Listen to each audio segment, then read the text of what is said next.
'cause I know I'm cute. Louis down to my drawers, LV all on my shoes. I be dripping so much shots, got a bitch looking like Dracula. I lit up like a crystal ball, that's cool, baby, so is you. That's how if I'm shining, everybody gonna shine. I was born like this, don't even gotta try. I'm like Chardonnay, get better over time. Heard you say I'm not the baddest bitch, you lie.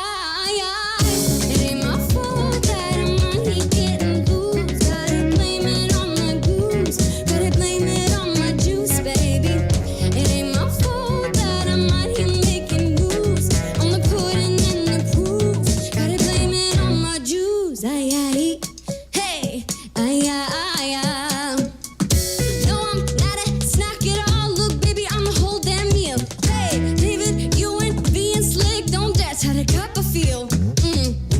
Ain't worth the squeeze if the Jews don't look like this. Hey, hola, baby, please don't make me try to take your bitch. Everybody gonna shine. I was born like this, don't even gotta try. I'm like Chardonnay, get better over time. Heard you say I'm not the baddest bitch, you lie. That I'm out here getting loose, gotta blame it on my goose, gotta blame it on my juice, baby. It ain't my fault that I'm out here making news. I'm the pudding in the proof, gotta blame it on my juice.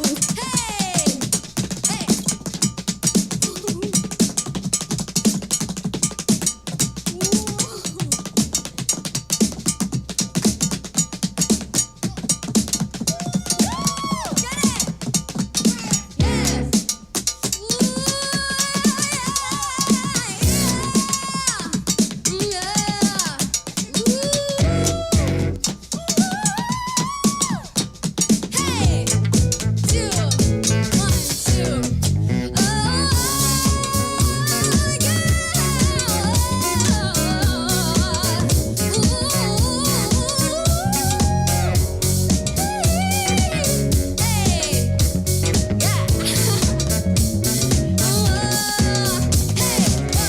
It ain't my fault that I'm out here getting loose. Gotta blame it on my juice, gotta blame it on my juice, baby.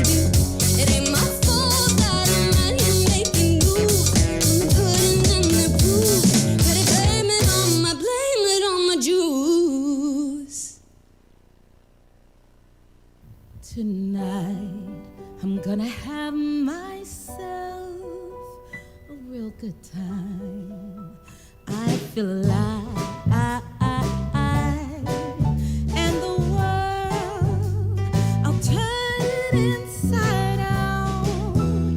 I'm floating around in ecstasy, so don't stop me now. Don't stop me. 'Cause I'm having a good time.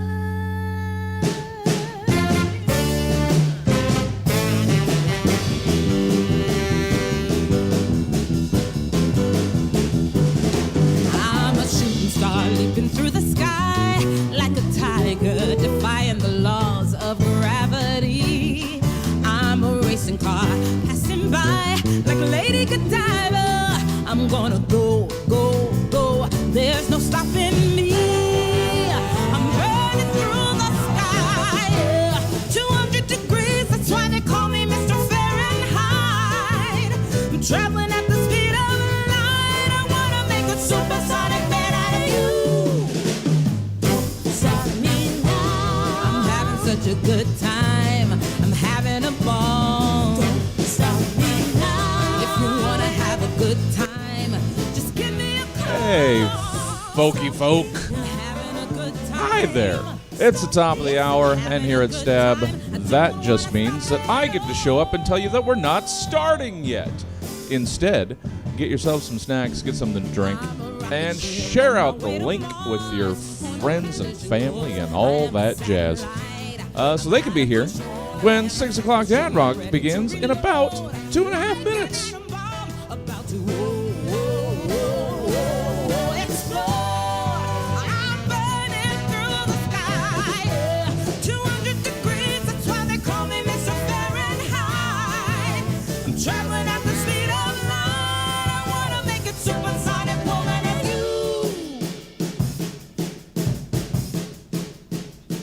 All right, now, we all know that life is too short for regrets.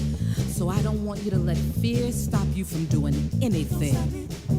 I want you to go out and love somebody and live your life. I know I will. I'm gonna have a good time. I'm gonna have a good time. I'm gonna have a good time. Gonna have a good time.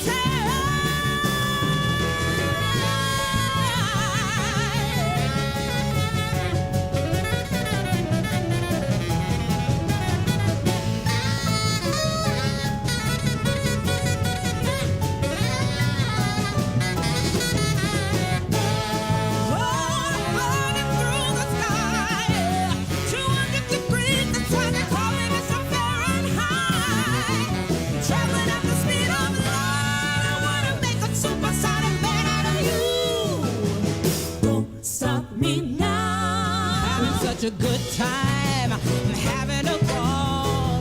Stop me now. If you wanna have a good time, just give me a call. I'm having a good time. Yeah, I'm having a good time. I don't wanna stop at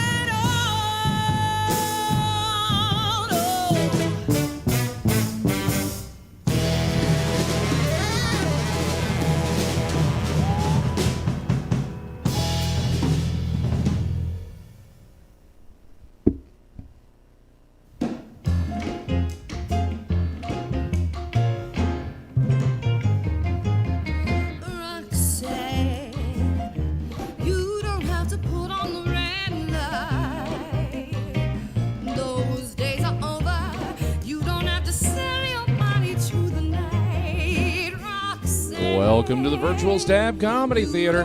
It's time for 6 o'clock Dad Rock Talk. So please welcome to your screen, 6 o'clock Dad Rock Talk. Hey folks, welcome to the show. This is 6 o'clock Dad Rock Talk. I'm Corey Behringer, joined as always by my co-host and somebody's baby, Court Hansen. How you doing, Court? Good, I'm excited. How are you? Yeah, I am equally excited, maybe. But I think we're excited in different ways because going right into this episode, I'm not the biggest fan, admittedly, of the topic at hand. But I have a very open mind. I like that about myself. I go into things expecting the best. I will give this an honest shot. We're talking about Jackson Browne this week. I'd say he is sort of a titan of songwriting. Yeah, titan of songwriting, absolutely. Yeah, and he's one of those guys that I've always felt a pressure to appreciate and a pressure to love, and it's just never quite clicked beyond a pretty superficial appreciation, because if you know anything about like classic rock, you know his connection to all these other people and all that. So like, I know I'm supposed to give a shit about Jackson Browne, but we're going to find out on the show tonight if I do give a shit about Jackson Browne. And to help us along on this trip is he is a Jackson Browne himself, albeit in a different package. We're joined this week by Jack Brown. How you doing, Jack?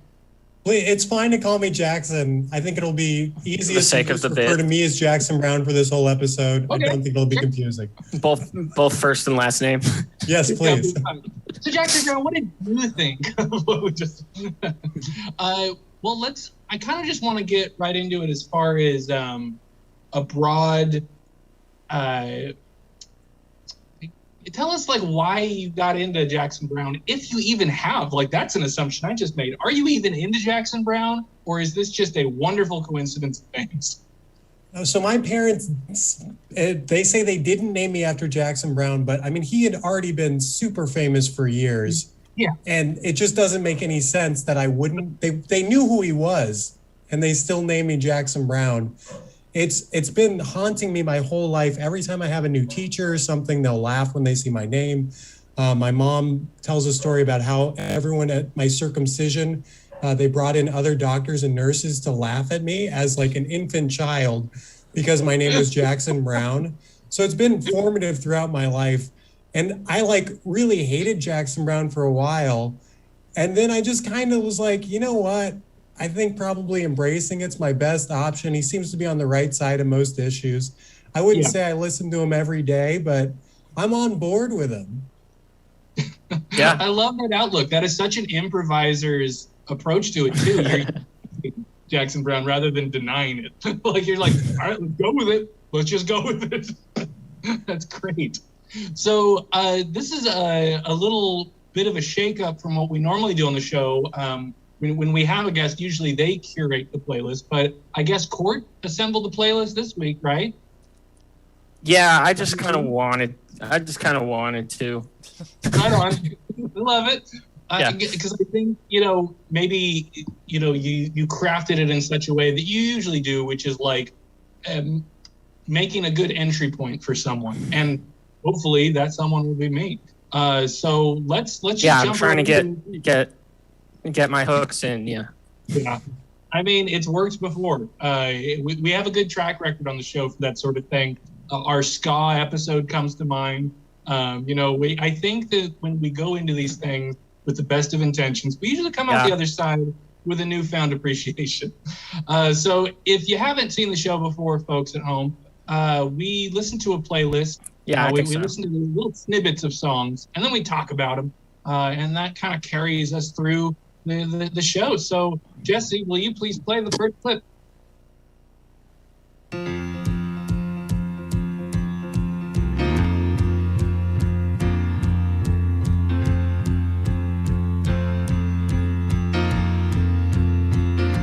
Doctor, my eyes have seen the years and the slow parade of fears without crying.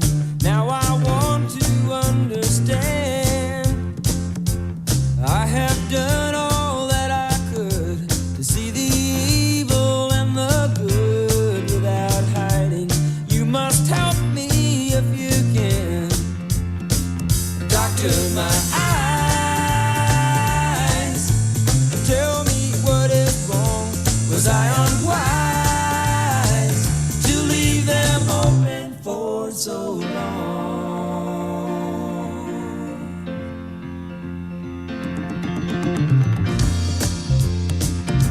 'Cause I have wandered through this world, and as each moment has unfurled, I've been waiting to awaken from these dreams. That was Dr. My Eyes from Jackson Browne's self-titled first album, Jackson Browne. I just really like that song. It was kind of his first solo hit after mostly writing songs with and for other people. And I just think it's a banger. It's got the way it built. It's just like a perfectly crafted, like soft rock song, I think. Yeah.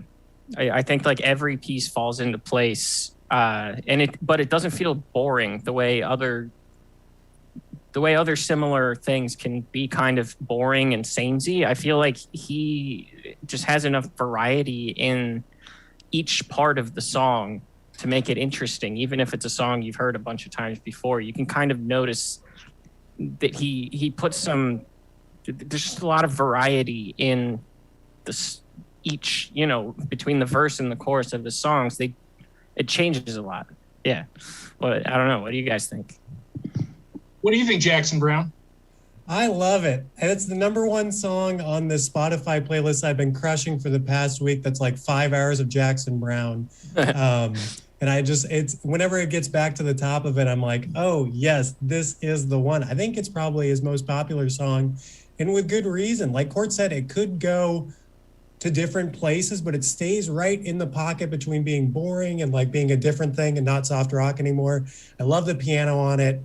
I think it's one of I'm so happy Court curated the playlist. I was afraid I was going to have to, so I have a list of songs, but it's in my top 5 of Jackson Browne songs. So this was a song that I was familiar with, probably like the first Jackson Browne song that I ever became familiar with, from having like other musician friends who really were into Jackson Browne. They're like, well, you got to listen to this. And they played me that. And I'm with you guys up until his voice. And I think that will be the deciding thing for me. And and I don't think it's beyond cracking. Like, I think that I'll learn to love the voice at some point. Like, if I get into like deep cuts more, maybe I'll appreciate his voice more, because as it is, I love everything about this song a lot except his voice. I find his voice kind of boring. It doesn't really like move me at all, but I'm incredibly moved by the piano in particular. I love that driving bounce, and like you were saying, Court, like the arrangement on it is spectacular. He doesn't really, just repeat the same 3 chords. He's doing individual things, each section, and I admire that. But I hope that as we listen more, I'll kind of maybe find other things I like about his voice, and then I can come back to this with fresh ears and love it completely. Let's hear another song. Yeah.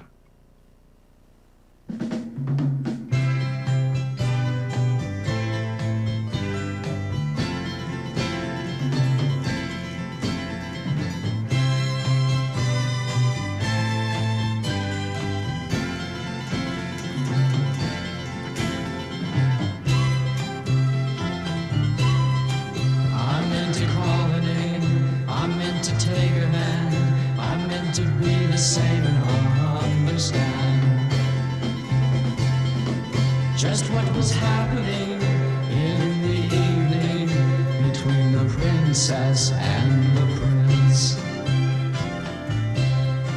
I can't be bothered now, I cannot eat a drink, I can't remember how I used to think.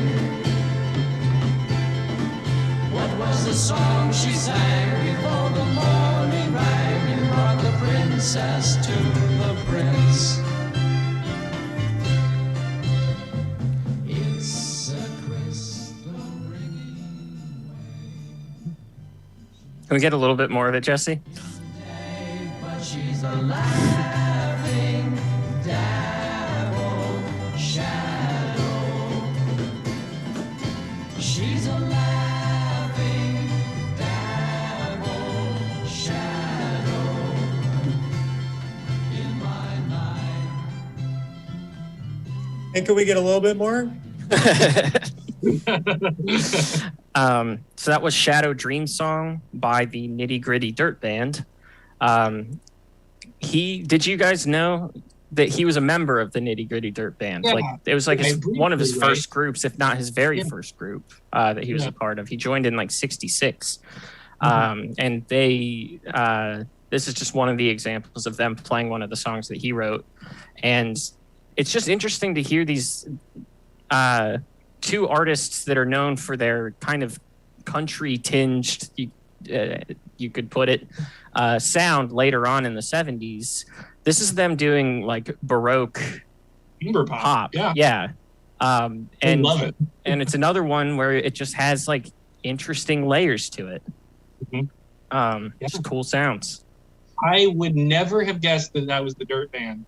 This doesn't sound anything like them. Yeah. I was trying to figure out, because I knew that he wrote for a lot of people like in the 60s. So I was thinking like, was this something to do with like the Nico sort of? Because I know he like wrote a hit for her. But yeah, I would not have guessed Dirt Band. This was so cool. Like I love those, like the wind section. When chamber pop can get like the nice flutes in without sounding too grating, I find that very impressive. Yeah. I love good chamber pop. What did you think, Jackson Brown? Now, if you would have played this song for King Arthur, it would have done the same thing to him that one Sour Patch Kid would do to Prince Philip now. Would have just totally evaporated him, destroyed him. Yeah. I love this. I love how like Baroque, that's a great word for it. But honestly, guys, this is one problem I do have with Jackson Brown. Nitty Gritty Dirt Band, Nitty Gritty Dirt Committee. I just feel like there's one right answer there, and he didn't select it. That's a good And point. that had to be his fault. Yeah, the group, 100% his fault. the large ensemble, ever-changing lineup of that group that he was in for like a year. He's responsible. He had the He should have chance. demanded change. His silence speaks volumes. Yes. Yeah. Let's hear another.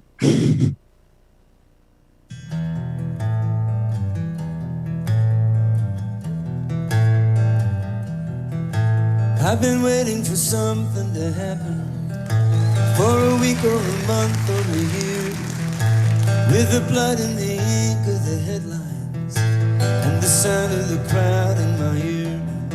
You might ask what it takes to remember when you know that you've seen it before, where a government lies to a people and a country is drifting to war. And there's a shadow on the faces of the men who send their guns to the wars that are fought in places where the business interest runs. On the radio, talk shows, and TV, you hear one thing again and again, how the USA stands for freedom, and we come to the aid of a friend. But who are the ones that we call our friends? These governments killing their own, are the people who finally get. That was Lives in the Balance, which is one of his songs from the 80s, written at the height of the Reagan era interventions in Latin America. I didn't know until I started doing research for this episode that he had written any like pointed political songs or had any real political orientation whatsoever. You kind of think of him as an apolitical, just kind of standard of classic rock. But at least by the time of the 80s, he was writing like about very specific issues, which is, I think, rare for a classic rock guy, because a lot of it is just kind of vague. Like, you know, it's kind of vague. And for it to be in the Reagan era too, when even like Neil Young was kind of on the militarism kick, it's just, I don't know. I just think it's really cool that he would make a song specifically about these, you know, these CIA and U.S. government interventions and coups in Latin America, which, I mean, who was really, I mean, I don't think that a lot of musicians were that concerned with that stuff by the time of the 80s. All of them had mellowed out and given up politics. But in this case, you have someone who gets more political, and I just think that's really cool. Absolutely. I mean, especially considering it was the 80s, because like it would be so easy, and so many of them did, just kind of coast through the 80s of like massively successful. You could still put out records because you want to put out records. You're not doing it for any, you know, real, you know, monetary need. So it's cool that he cares, you know? And also I feel like this, I'm going to return to this song after this episode, because I think this will be a good entry point. I think it's the first time I've ever heard him in a minor key, because I think I'm only familiar with him on the radio, and those are all upbeat major key. Like this is like, and I feel so predictable for this, but like I like when things are dark a little more. Like that would usually be what hooks me in, is if I see the sort of, you know, dark underbelly of a songwriter. And this is that. This was a brooding, creepy song, and I liked it a lot. What did you think, Jackson Browne? Neil Young supported Reagan just because he thought the Star Wars program would get him closer to his beloved Harvest Moon. That's no Harvest Moon.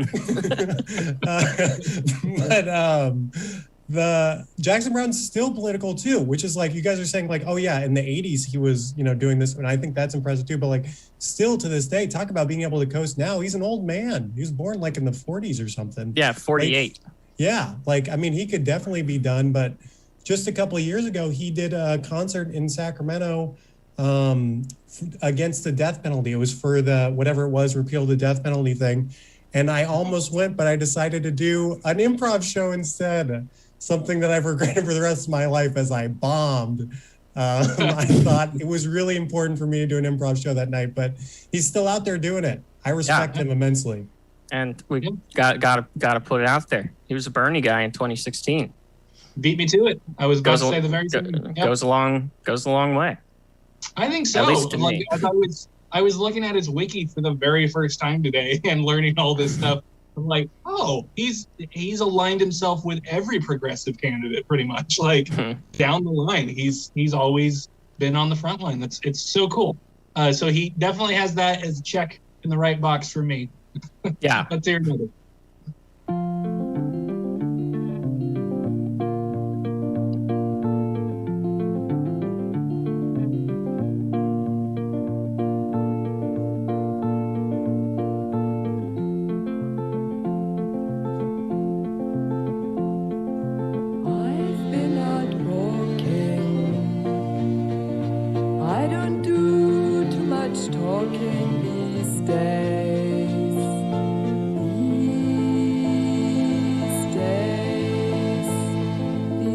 days I seem to think a lot about the things that I forgot to do.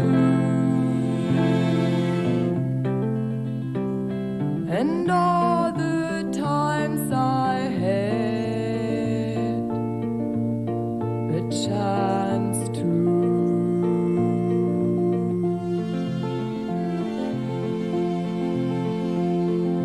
I stopped my rambling. I don't do too much gambling these days.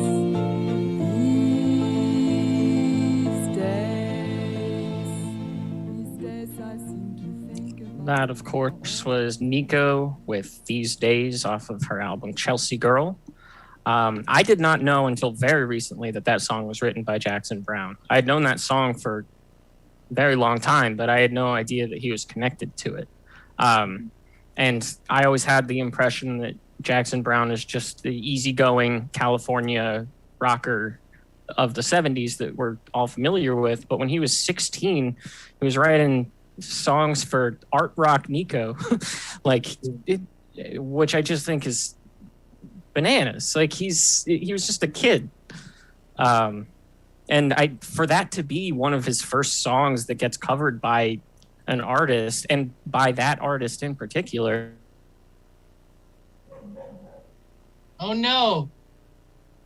I broke his brain. He never considered them being It's together. really impressive for a Now he's back. What's that? It cut out. I couldn't hear you. You were frozen for quite a while. Oh, what was the last thing you guys heard? It was basically just that it was how impressive it was that he was writing at such an early age for such an artist, you know. And Like, such a song too. Yeah, and such absolutely, because it's very. I think it's safe to say a precocious song to write for a 16-year-old. Like that doesn't sound like a 16-year-old wrote it. It's like a song about being old. I would love to hear Belle and Sebastian cover that, because those voices are so much better than Nico's. And it would, oh my God, but the melody would lend itself so well to what they do. I like that song a lot. It's a really good Glenn Campbell version too. Who? Glenn Campbell. Oh, I gotta check that out. Nice. I heard Campbell, and I was hoping you were gonna say Glenn Campbell. I was like, wait, what Campbell? What'd you think, Jack? The last thing I heard Court say was "Welcome to 6 o'clock Dad Rock Talk." Jackson Browne also does a version of this song that is amazing. I like his version better than any of the other ones. The last line of this song, "Please don't confront me with my failures. I had not forgotten them." That is just like, whoa, what a way to end a song. I love that. The fact that he wrote this when he was 16 is insane, and it is an amazing song. This was the top of my list. So this nice. This is my all-time favorite. Love it. Great song. Let's hear another.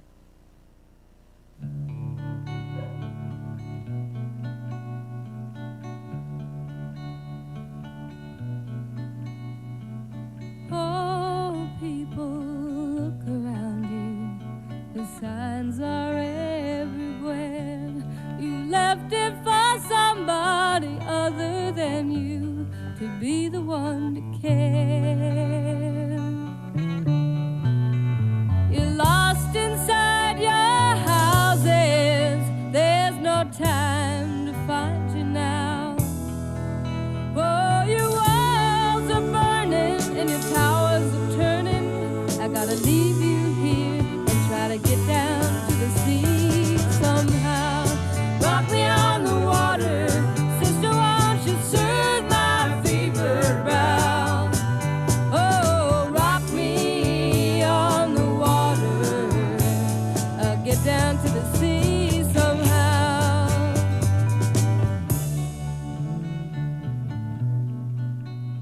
The road is filled with homeless souls. That was Linda Ronstadt doing "Rock Me on the Water," which predates the solo Jackson Browne version by about 5 months. It's off of her third album, which, interestingly, her backing band on that album, a little group that would come to be known as the Eagles. who knows, maybe they'll come up later in this discussion. But the thing that made me want to get into Jackson Browne is I watched a very good 2-part documentary about Laurel Canyon that is on one of those music documentary channels. I can't remember which one. It's not the Echo in the Canyon documentary, which I don't think is very good. It's this one's a lot more informative, and the second part features a lot of Jackson Browne and also a lot of Linda Ronstadt, and they talk about how she didn't really write songs, but she could pick songs that would be perfect for her. And this is one of those instances where the song seems like it was just written to be sung by her. And it just, like we keep coming back to, it just does interesting things in the transition between the verses and the chorus. And this was kind of a big hook for me to recently get into Linda Ronstadt. Beyond her showing up on this show, like every time she went, I'm like, God damn it, I need to listen to more Linda Ronstadt. And I listened to this song just scrolling randomly on YouTube, and like I love the quality of her brand of country rock, which is like an emphasis on rock, like especially with the drums. Like those are typically like aggressive drums on her albums, at least like the first 3, which is what I'm mostly familiar with, is the first 3 albums. I haven't really kept going, but yeah. And this, I actually don't think I knew that this was Jackson Browne until pretty recently, and I think that's a testament to how she just owns songs. When like you just believe that she wrote it, like, because she makes you believe it so much. What do you think about this? Linda Ronstadt used to be like what I wanted to do with my life, be on The Simpsons and marry Governor Jerry Brown. Yeah. She also has some amazing music. And same last name as you. Yeah. I am just so impressed by how like often you see Jackson Browne's songwriting pop up with just these different people. And like, he's just such a giver of his creative talent. I know he gets, paid or whatever he does for that, but like just in doing, like Court said, in the song itself, it's doing interesting things, but he's making interesting creative decisions on who he's working with, and seems to be very free and open about like, letting other people not take his music, but just, that this is music, this is out there. Maybe you can take the song, whatever. Just in stark contrast to how I operate. He doesn't seem to demand credit for everything and yell at everyone. I'm very impressed by him. Yeah, he's comfortable letting people finish his songs, sometimes literally, sometimes in more of a like collaborative way, and sometimes just in that like maybe his solo version might not be the definitive version, but someone else takes it and elevates it, which I think is a testament to his strength as a songwriter, that it can be so adaptable like that.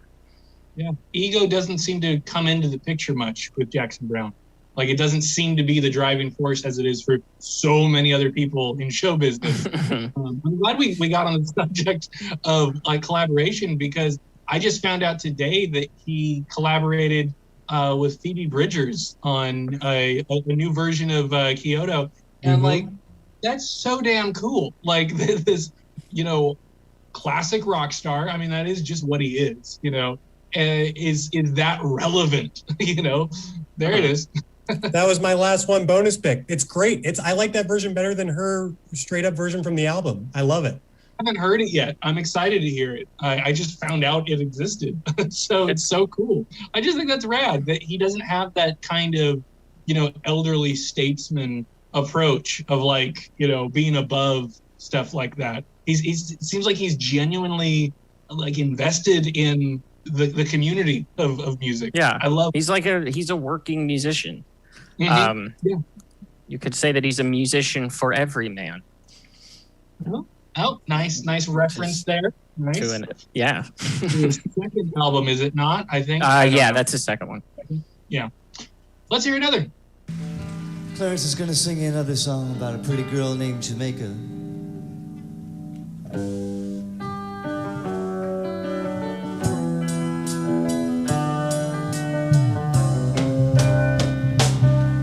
Jamaica was a lovely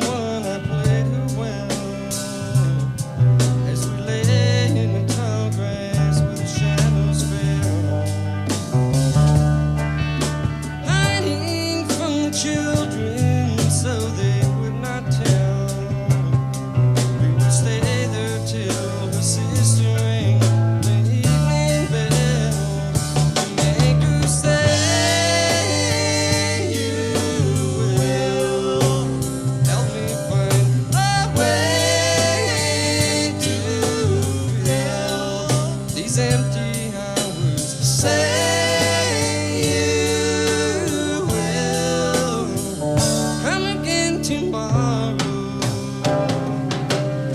Daughter of a captain on the rolling seas.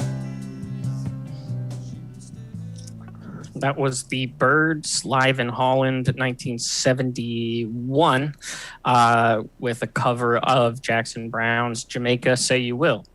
It was a live cut, so vocals are a little wavery, especially when you got Clarence White singing.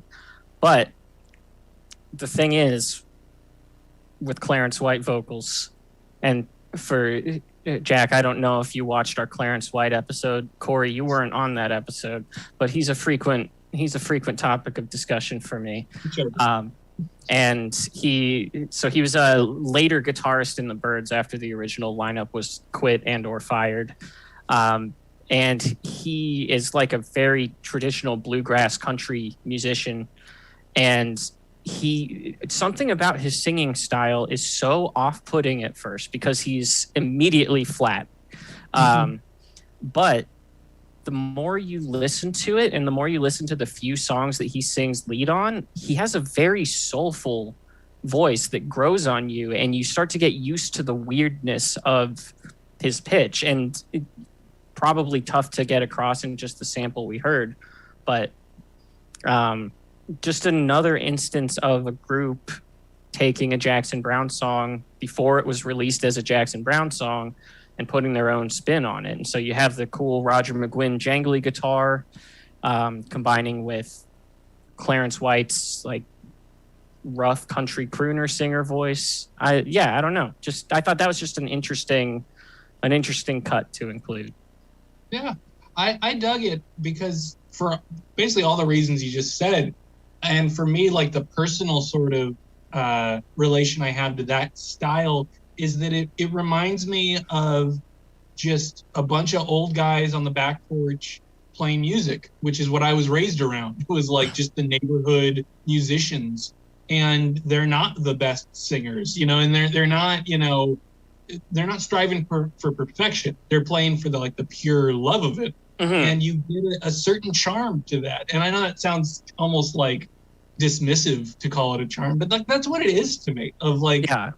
It's just sweet. I find a sweetness in it. What did you think of that? It reminded me of my childhood as well, in that there were a lot of adults doing exactly what Jackson Browne told them to do. No, but I like watching an episode. If Corey's not on, I'm not watching it. You guys covered it musically, so it's good. Let's hear another.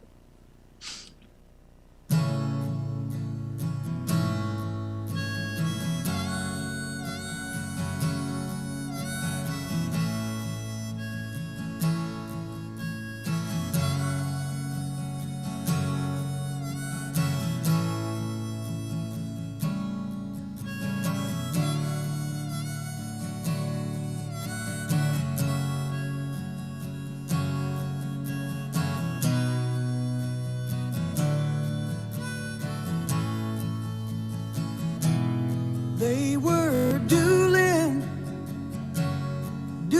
Dalton, high or low, it was the same. Easy money, faithless women,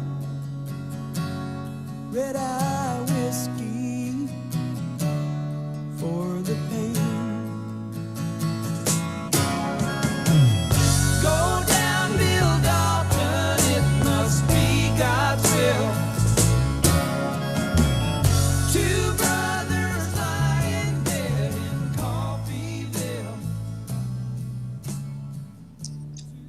That was Eagles playing Doolin Dalton, which is a song that Jackson Browne wrote with members of the Eagles. That was cool as hell. It's the first track off of their second album, Desperado, which I think is a great album. And the melody from this song gets reprised throughout the album. There's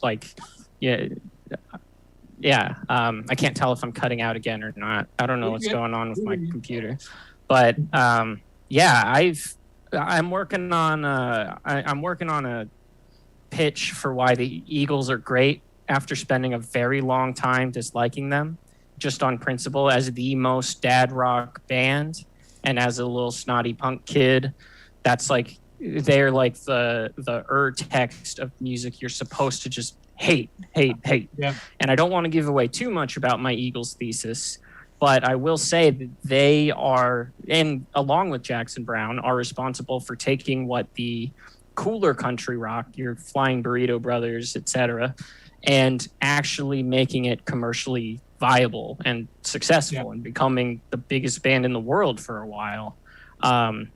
They took the strands of all the different kind of country rock experimentation that was floating around out there in the late 60s and early 70s, and they, through the magic of their skills and also through the songwriters that they worked with, just like they made it hit. They created the like platonic ideal of country rock, especially on their first few albums. Yeah. I know that our show doesn't have seasons, but I feel like whenever we do an Eagles episode, it should be the season finale. That feels like it's something to build up to. Like, we're going to do it. We're doing the Eagles now. Because I feel like I kind of had a similar come around with the Eagles. Except for me, like, it was raised with, like, a love of the Eagles because it was just around. And then by, high school and a little after, like, it just, I think because I still do listen to so much classic rock radio, it's just ubiquitous at this point, and it's just like, it's there, and you become numb to it.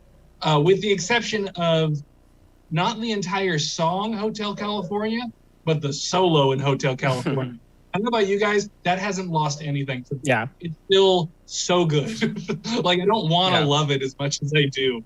But yeah, this song, though, to get back to the topic at hand, that drum break, like when it all falls into place, holy shit. Like, that was so good. And it's like, and then the other vocals drop. Like, I love when a song is arranged that way, that it really, it builds up like this sense of comfort that you know what the song is going to be like, and then it just drops that on you. Like, nope, we're doing this now. So cool. Yeah. What do you think of all that? Oh, I loved it. I'm so glad Court's making the playlist. I've never even heard that song before. I feel like I've listened to every Eagles song for the reason you said, Court. It's like it's on the radio all the time, but that's good. I want to revisit like Desperado. Yeah, their album cuts are great. Yeah. Yeah, it's awesome. It's a whole I didn't realize that it was like a whole concept album dealing with the Old West. It's not like telling a story or anything, but it's just songs that all deal in those themes. It's a cool ass album, and it wasn't appreciated when it came out. It wasn't successful until Linda Ronstadt did her cover of the song Desperado, which boosted sales of the Eagles version. But the album itself was seen as kind of an underwhelming sophomore slump for them after their first one was a pretty big hit. Let's hear another.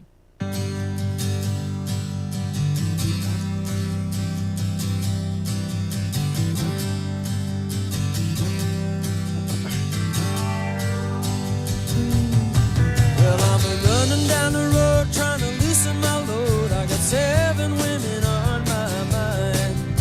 4 they're gonna own me, 2 they're gonna stone me. 1 said she's a friend of mine. Take it easy, take it easy. Don't let the sound of your own wheels drive you crazy. Lighten up while you still can. Don't even try to understand. Just find a place to make your stand. Take it easy. Now I'm standing on the corner in Winslow, Arizona. There's such a fine sight to see. It's a girl, my lord, in a flatbed Ford, slowing down to have a look at me. Come on, baby, don't say maybe. That was the Jackson Browne solo version of Take It Easy, which we were just talking about the Eagles. That was their first top 20 hit. Again, came out before the Jackson Browne version, but I prefer the Jackson version of it. I think that during the chorus, when they're just doing the like hi-hat, So much cooler. I think it just sounds really good. And this is a song that lyrically nothing to write home about, really. Kind of rhyming dictionary-ish, like rhyming corner with Arizona. But I think that the lyrics don't really matter. It's just about the feeling of the melody of the vocals and the feeling that the lyrics get out of you, the way they mix with the song. So even though, like, on the surface, this might be just kind of the prototypical, like, dad rock song about being on the road and wheels and women and stuff like that, I think it's just elevated by just being, I mean, this is a dumb sentence, but it's elevated by just being perfect, I think.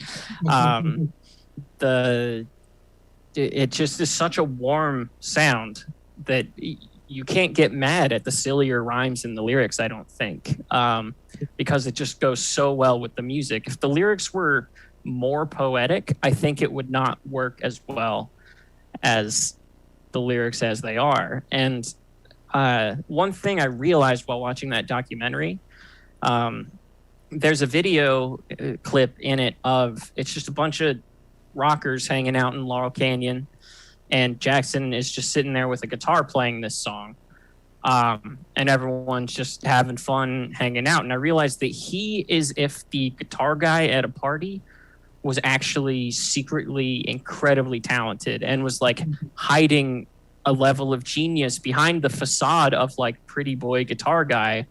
I realized that that's what he is on the surface. He looks just like a handsome guy, not a lot of depth to it.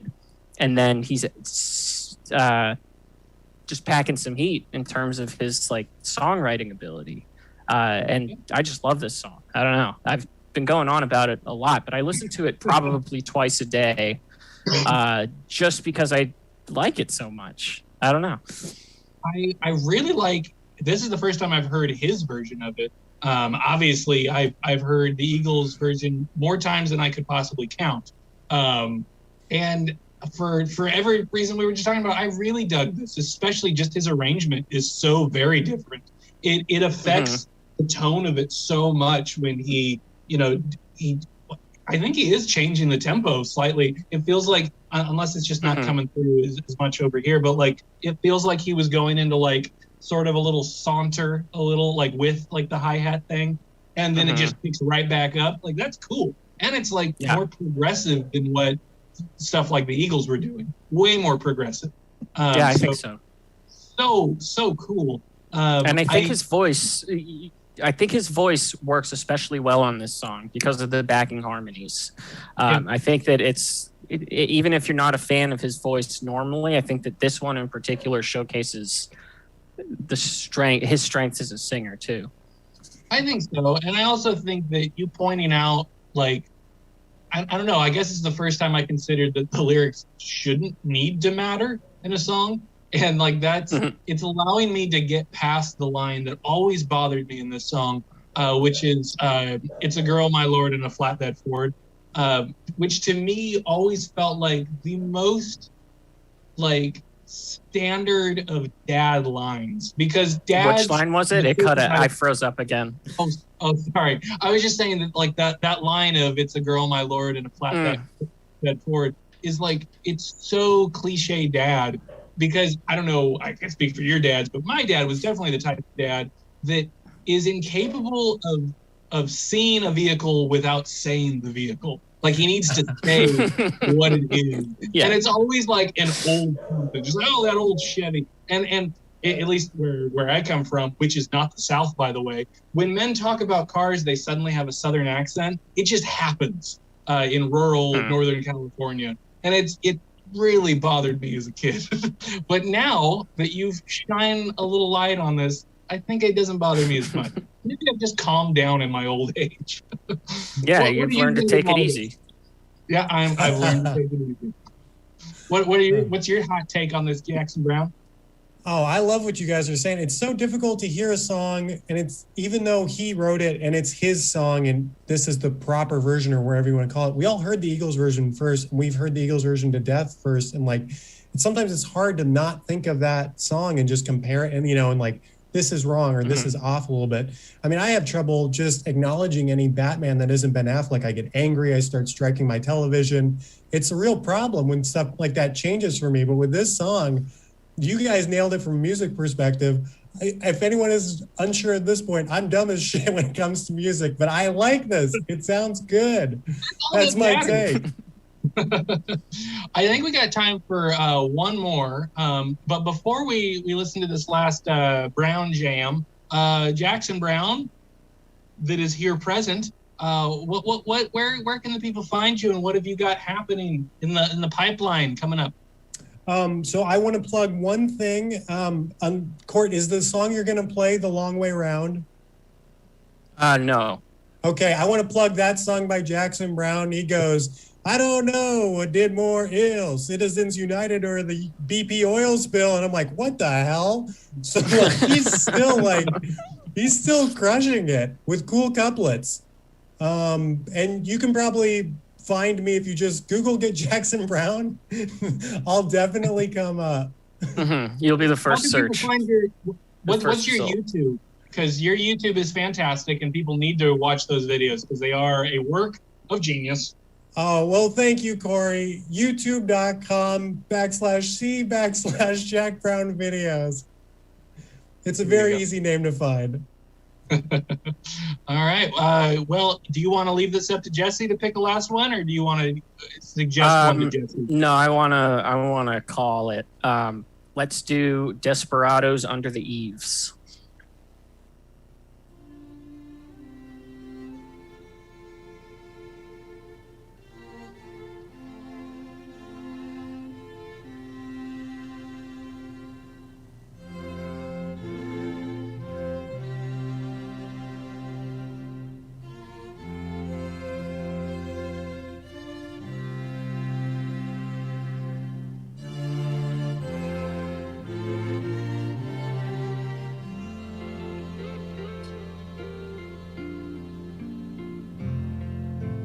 Sitting in the Hollywood Hawaiian Hotel, I was staring in my empty coffee cup.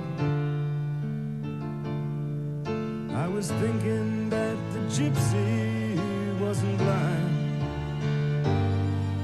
All the salty margaritas in Los Angeles, I'm gonna drink 'em up.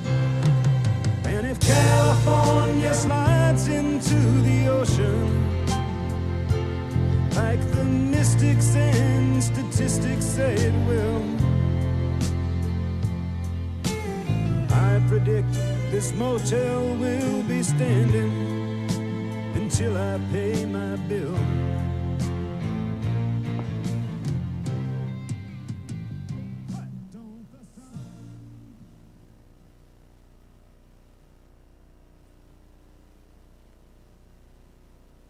You want to take it over, Court? Yes, sorry. I was thinking about the chorus of that song and how good it is. But so that was Desperados Under the Eaves by Warren Zevon. Not written by Jackson Browne, but he produced that album and he appears on the song doing harmony vocals. And the vocal arrangements were put together by none other than Carl Wilson of the Beach Boys.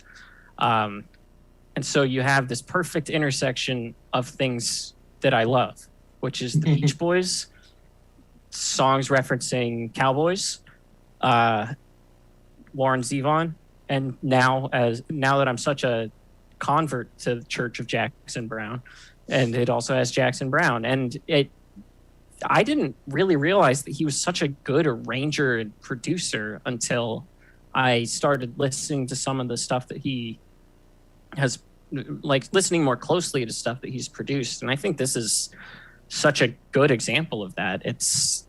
It perfectly meshes that like Baroque pop that we were talking about earlier with the country rock sound. Yeah. And I guess he was like a longtime friends with Warren Zevon, even when Zevon was at his low points and their friendship was tested. I guess Jackson kind of just stuck by him and continued to vouch for him. And just I don't know. I don't have much else to say other than that I think this is just a perfect confluence of my interests into a single song.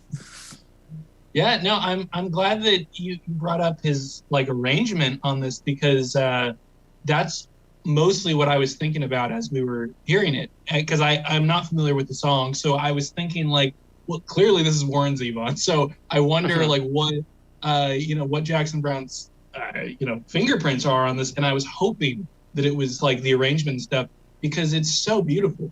And it's so I don't know, it's a mature sort of sound, and I love that you mentioned like that marriage of the Baroque with the cowboy music, which viewers of our show will know I will find any excuse to name drop Judy Sill. But that's what I love so much about Judy Sill's arrangements, is that it's the exact marriage of those two things that I would have never thought existed.